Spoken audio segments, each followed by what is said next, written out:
Boundaries are not rejection, they're self-respect. But if you're always people-pleasing, you're teaching people how to cross your boundaries.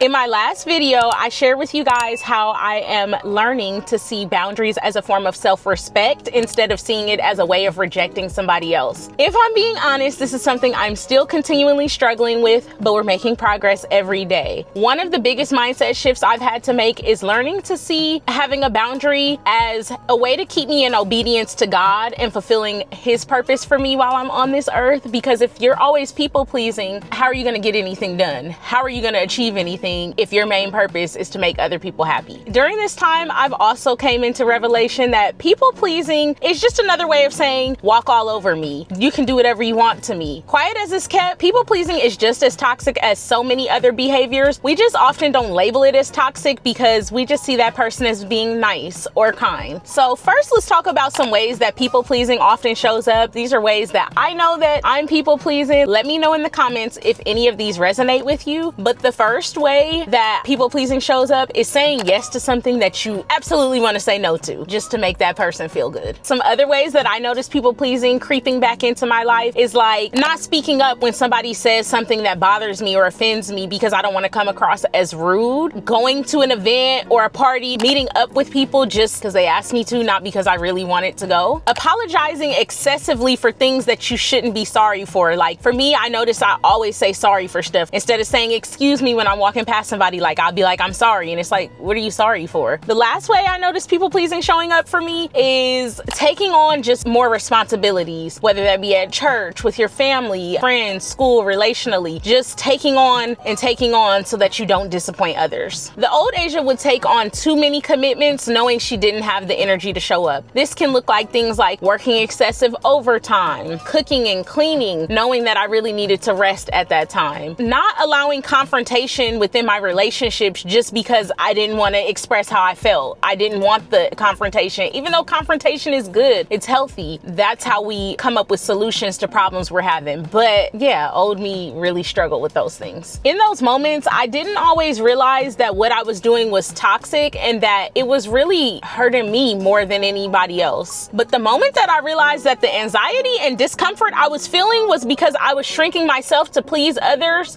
there was a peace that came over me, and I knew that there was no more shrinking. I have to do what's best for me. Because if we don't respect our boundaries, how can we expect others to respect them as well? So a recent time that I've had to put this into practice was with a job. We usually talk about people pleasing when it comes to people, but we also have to protect our boundaries when it comes to circumstances, places, environments. And so in this particular case, I quit my job a few months ago. And in the beginning, I was looking for other jobs. I interviewed with a company, but then months went by and I never heard anything back from them. I'm following up, never heard anything. Cool. About a month ago, they reached back out to me. They want to have an interview again. My first instinct when they reached out to me was no. But then my past and just fear and just knowing that I don't currently have income right now, all of those thoughts hit me like a wrecking ball. And so I was about to go with my second instinct and say, yes, I'm going to take this job because I'm scared, because I'm uncomfortable. As I prayed on it, as I thought about it, I needed to stand firm on what the Lord had already spoke to me and what I knew deep inside myself was what I needed to do. And